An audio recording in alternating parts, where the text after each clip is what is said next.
Avinash Reddy PA రాఘవరెడ్డికి high court ముందస్తు bail తిరస్కరించడంతో పోలీసులు పులివెందులలోని ఆయన ఇంటికి వెళ్లి అదుపులోకి తీసుకున్నారు. ఇక మరింత సమాచారం మా ప్రతినిధిని అడిగి తెలుసుకుందాం. మురళి, చెప్పండి.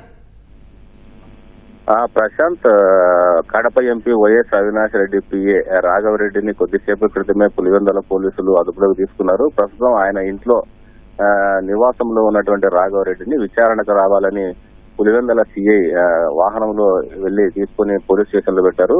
అయితే వర్ర రవీందర్ రెడ్డి కేసులో ఎవరైతే సామాజిక మాధ్యమాల్లో అధికార పార్టీ నేతల పైన అసభ్యకరమైనటువంటి పోస్టులు పెట్టి అరెస్ట్ అయ్యారో ఆ వర్ర రవీందర్ రెడ్డి కేసులో 20 నిందితుడిగా ఉన్నటువంటి అవినాష్ రెడ్డి పిఏ రాఘవరెడ్డి 20 రోజుల క్రితమే హైకోర్టులో ముందస్తు బెయిల్ పిటిషన్ వేశారు. అయితే ఇవాళ విచారణకు రావడంతో హైకోర్టు ఆ ముందస్తు బెయిల్ పిటిషన్ ను తిరస్కరించింది. ఆ ముందస్తు బెయిల్ పిటిషన్ తిరస్కరించిన మరుక్షణమే పులివెందుల పోలీసులు రాఘవరెడ్డి ఇంటికి వెళ్లారు.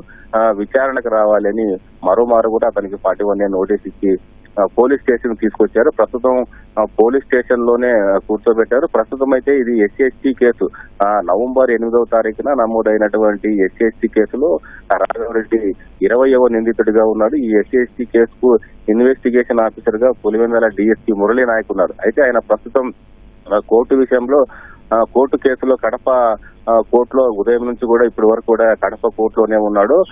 డిఎస్పీ పులివెందులకు వచ్చిన తర్వాత రాఘవరెడ్డి పైన చర్యలు తీసుకోవాలా, విచారించాలా, లేకపోతే అరెస్ట్ చేయాలనే దానిపైన డిఎస్పీ నిర్ణయం మేరకు ఆధారపడి ఉంటుంది. డిఎస్పీ ఆదేశాల మేరకు ప్రస్తుతం రాఘవరెడ్డిని ఇంట్లో నుంచి పోలీస్ స్టేషన్ తీసుకొచ్చి పెట్టామని ఆ పులివెందుల పోలీసులు తెలియజేస్తున్నారు. అయితే ఇది అరెస్ట్ చేస్తారనేటువంటి ఉద్దేశంతో పెద్ద సంఖ్యలో కూడా అవినాష్ రెడ్డి అనుచరులు, అదేవిధంగా వైసీపీ కార్యకర్తలందరూ కూడా పులివెందుల పోలీస్ స్టేషన్ చేరుకున్నారు.